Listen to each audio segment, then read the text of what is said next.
Bonsoir, aujourd'hui on se retrouve pour le deuxième round de mes résultats d'admission par rapport à ma liste de vœux SCEI. Alors, tout simplement, je vais pas passer par quatre chemins. Mon quatrième vœu, donc, qui était chimie Strasbourg, donc le CPM Strasbourg qui était accepté, donc forcément, vu que c'est accepté, ça reste comme il est. Mon troisième vœu qui était ECPM Strasbourg, mais avec cette nouvelle filière Chem Biotech, plutôt sélective, où ils prennent, je rappelle, que 5 personnes.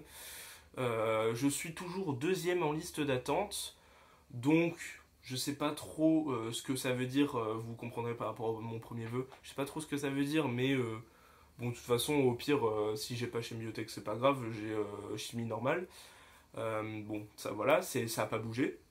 Bon, je suis deuxième en liste d'attente, il y a 5 personnes, donc bon, peut-être ça va pas bouger. Donc bon, voilà, j'ai peut-être pas non plus beaucoup de chance d'avoir chimie biotech, mais c'est pas ça le plus important. Mon deuxième vœu est toujours hors liste d'attente, c'était les mines d'Albi, mais ça tombait bien, je rappelle, parce que ça me conviendrait peut-être pas, c'est peut-être trop général, en fait, c'est pas que de la chimie. Et mon premier vœu, Chimie Montpellier, est officiellement refusé. Je suis hors liste d'attente, donc voilà, petite déception, mais voilà, je m'attendais à rien, donc je suis quand même pas déçu. Donc voilà. Forcément un petit peu déçu, forcément, parce que ça donnait de l'espoir le fait que je sois que 15e sur la liste d'attente. Mais vu l'appellation hors liste d'attente, je suis pas toujours sur liste d'attente en 15e position, je suis vraiment hors liste d'attente. C'est que peut-être, je sais pas du tout comment ça marche, mais j'imagine le truc le plus probable, c'est que je pense tous ceux qui ont reçu la proposition de Chimie Montpellier au premier tour, je pense qu'ils ont dû l'accepter. Tous, voire quasiment tous, peut-être sauf un, et du coup ils gardent peut-être 5 personnes, 5 ou 10 personnes en liste d'attente.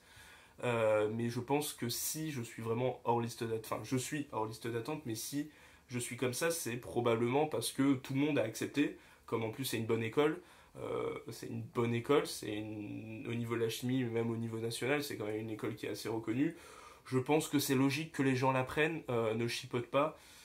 Voilà, donc peut-être c'est des gens qui ont dû prendre en oui définitif, ou en oui mais de toute façon ça fait comme s'il l'avait, ou peut-être en oui définitif plutôt, parce que oui définitif ça veut vraiment dire bah la liste d'attente elle a plus lieu d'être puisque tout le monde a choisi son truc et ira à la rentrée. Donc voilà, petite déception, mais du coup c'est officiel, je sais que l'année prochaine à la rentrée en septembre j'irai à Strasbourg. Faut juste savoir si j'irai dans la filière normale ou dans la filière Chem Biotech, où je le rappelle, il y a aussi de la biotechnologie, donc un petit peu plus de bio, ce qui m'intéresserait, mais c'est pas fondamental. Je me dis pas, bon, bah, si j'ai que le CPM tout court, déçu, non. Hein, de toute façon, je sais pas trop à quoi m'attendre. J'ai lu, j'ai épluché un peu le site avec les contenus un peu des cours, enfin le style de thème abordé, que je trouve très sympa, mais je me dis pas, de toute façon, je me dis pas non plus, ouais, c'est ça que je veux pas le chimie normal. Donc voilà. Donc ça veut officiellement dire aussi que je vais commencer à apprendre l'allemand à la rentrée, et peut-être une autre langue, mais ça je verrai. Il y a quelqu'un en commentaire qui m'avait très justement dit que c'était peut-être pas adéquat de commencer deux langues dans des études scientifiques qui sont pas non plus, c'est pas non plus apprendre à la légère. Une école d'ingénieur, c'est quand même, c'est comme toutes les études, au final, c'est des choses qu'il faut pas prendre à la légère.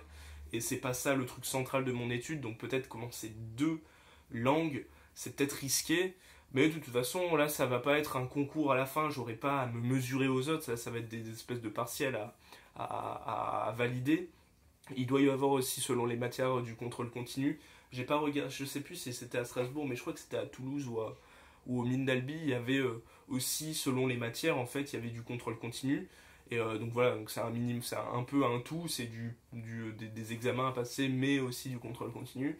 Donc voilà, c'est pas non plus des trucs où je me dis, bon bah si les 2-3 premières semaines, je vois que l'apprentissage de deux langues m'handicape énormément sur l'apprentissage de la chimie et tout, là je me dirais ouais, il faudra un peu calmer le pied, ou peut-être ça sera des choses où je travaillerai que en cours, et on n'aura pas 5 heures par semaine d'allemand et 5 heures par semaine de LV3. Voilà, donc clairement je verrai, je m'organiserai, mais je pars quand même sur une base de nouvelles langues, je pense. Donc voilà, j'espère que vous, ce deuxième tour a été fructueux pour vous, et je vous dis à la prochaine. Allez, ciao!